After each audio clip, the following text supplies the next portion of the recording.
Hey guys, don't you just love Christmas time? Wait, didn't we do this before? Well, we sure did. This time last year, I released an honest review on the 1966 version of How the Grinch Stole Christmas. And in that video, I stated that the Jim Carrey version of the Grinch was my favorite. This one, that's right, my Christmas go-to is the 2002 version of the Grinch. Now, 1 year later, I'm finally going to review my favorite iteration of the Grinch. Without further delay, let's get straight into this review. How the Grinch Stole Christmas is a live-action Christmas movie directed by Ron Howard and released in the year 2000. This movie was a live-action adaptation of the 1966 animated Grinch special.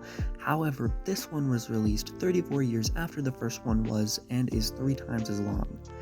As everyone knows, the character and story of the Grinch was originally created by Dr. Seuss and published inside of a children's book that was written and published in 1957. Since its release in the year 2000, the live-action Grinch movie has become a certified classic. However, the reviews paint a different picture. 6.3 on IMDb, 49% on Rotten Tomatoes, and a 58% audience score is awful, especially since everyone I talk to about the movie loves it. So, I decided to do some digging into the low-star reviews from both critics and audience, and look at these. They are extremely harsh and clearly a display of non-response bias. This type of bias occurs when the people commenting on something do so either when they have a really good thing to say or a really negative thing to say. This is why most ratings are near the middle, as most reviews are either raving reviews or shitting on the movie. Let's see if by the end of the review, I can give it a score that the movie rightfully deserves. Just like last year's videos, ratings will be done on a 10-point scale. Each section will start at a 5-point baseline and either gain points or lose points depending. If you get below 5, that's a fail, 5 or above, but below 10 is good, 10 is great, above 10 is spectacular. With that out of the way, let's start with the audio. Warning, I am extremely biased towards this movie. It has been a classic of my family for years and years. Regardless, I hope that I can provide insight into why I love this movie and where I think of good and got him better. Enjoy! Starting off with the audio, it is done spectacularly. Even from the first moments of the movie, you can tell that a lot of love and care was put into the audio design. The opening narration is iconic. I can quote it word for word. That is how much I love this movie. Speaking of the narrator, he's a character in of himself and goes through his own character arc almost. He starts out as chill and unbiased character, but then becomes chaotic and seems to lose his sanity while the Grinch is stealing Christmas. But then afterwards, he mellows out again.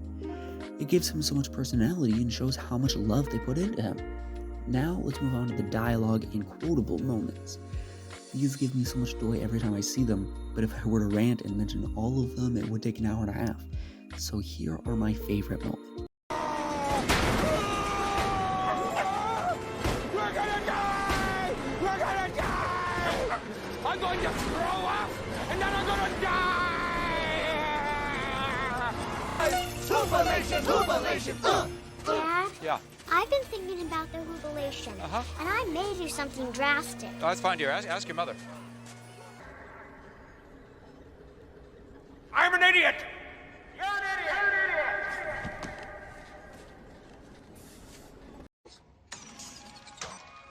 You have no messages? Odd. Better check the outgoing. If you utter so much as one syllable, I'll hunt you down and gut you like a fish. If you'd like to fax me, press the star key. Oh, wow. Finally, the music. The score is amazing, and the composer did an amazing job. However, I want to talk about the songs that are in the movie. You're a Mean One, Mr. Grinch is an extreme classic, and the version with Jim Carrey is the most amazing version of that song. Same with this version of Welcome Christmas that is played at the end of the movie. However, there's one song in the movie that I never liked. I personally found it and the scene that it's in boring and out of place. Where Are You, Christmas? I personally dislike this song a lot. It throws off the pacing of the movie. However, that's the only negative thing I can say about the audio. So, that's pretty good. Let's move on to the visuals. The visuals of this movie are amazing and truly encapsulate the energy of if a Dr. Seuss book came to life. It's magical almost, but some parts of it are done poorly, as the lackluster CGI of the time limited the team's creativity. However, I will start with a positive. The set design. It is amazing. The Grinch's cave and Whoville are breathtaking and display the whimsy nature of the Dr. Seuss style perfectly. I also love the dichotomy of Whoville and the cave. This is displayed through the colors of the Grinch's cave being dark and gross, while Whoville is bright and colorful, as well as the overall look of the cave being dingy, sketchy, and lonely with a very healthy echo, while Whoville is crowded and extremely polished, giving it an almost claustrophobic feeling. The costume design is another humongous positive. The Grinch, of course, looks amazing, however, my favorite costumes are from the Jubilation and Christmas dinner. It perfectly encapsulates the personality and love of Christmas that all Whos cherish, and extremely well designed. Massive props to the costume department, they absolutely nailed it. There are a few small details to mention, some good, some not so much. Starting off with the good. The Grinch font and the transition scenes are extremely well made and fantastic. However, there are a few moments that are not so great.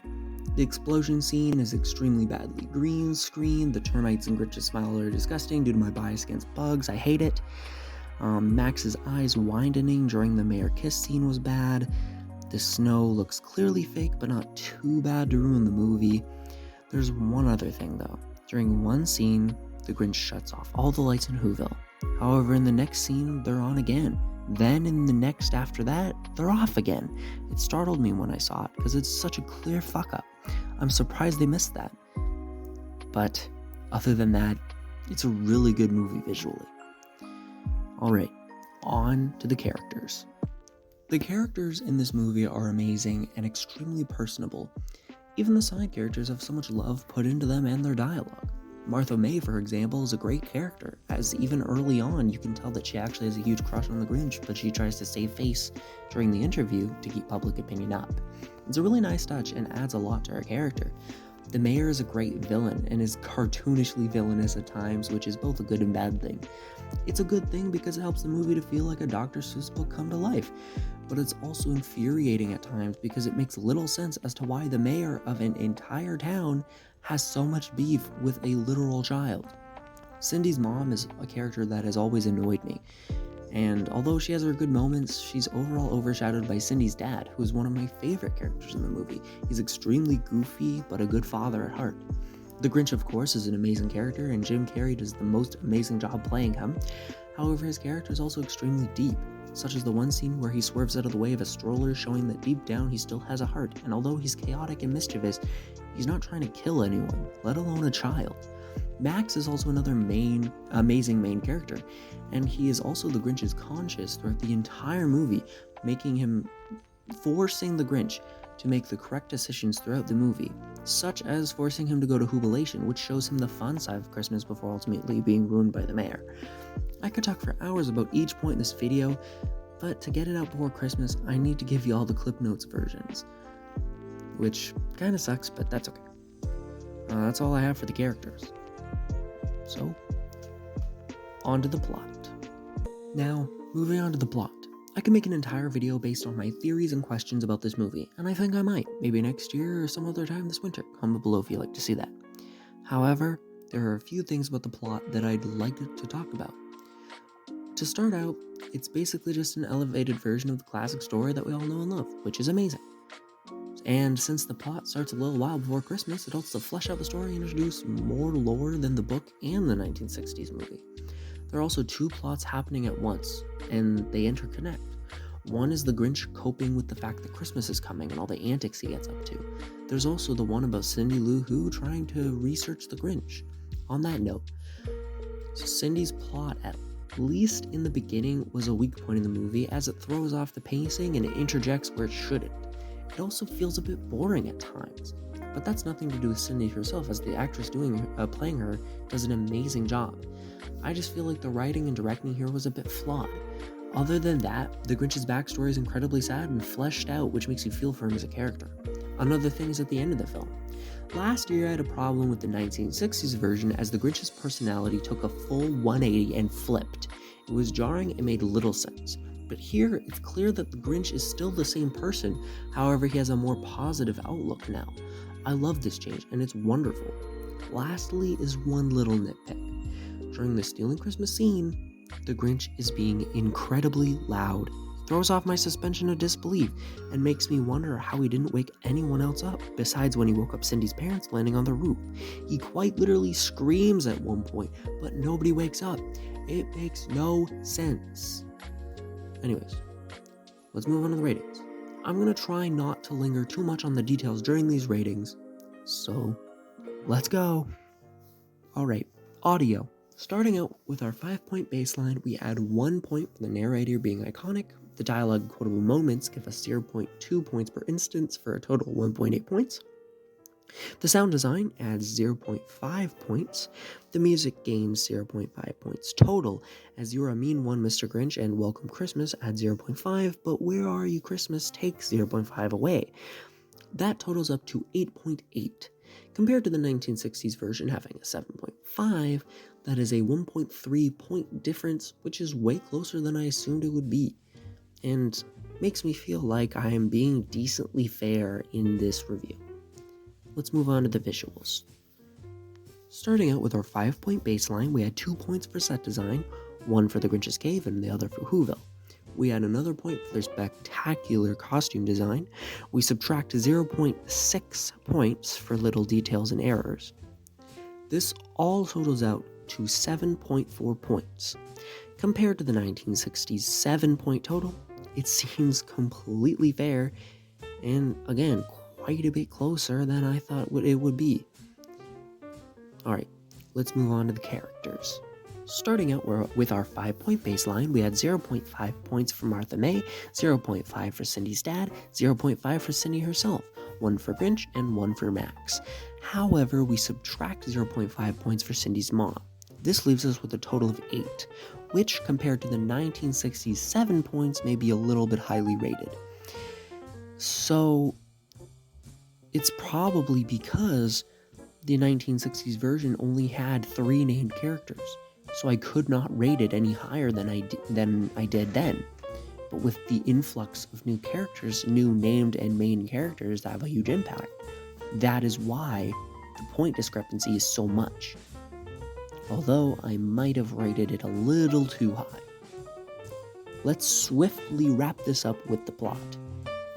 Starting out with our 5-point baseline, we had 1 point for the expansion and elevation of a classic story, add 1.6 points for the theory ability, 0.2 for each theory I have. However, we will subtract 0.5 for Cindy's plot being boring and throwing off the pace of the movie at times. And we'll also be subtracting 1 point for stretching my suspension of belief too far. This all totals out to 6.1 points, which is compared to the 1960s 5-point total.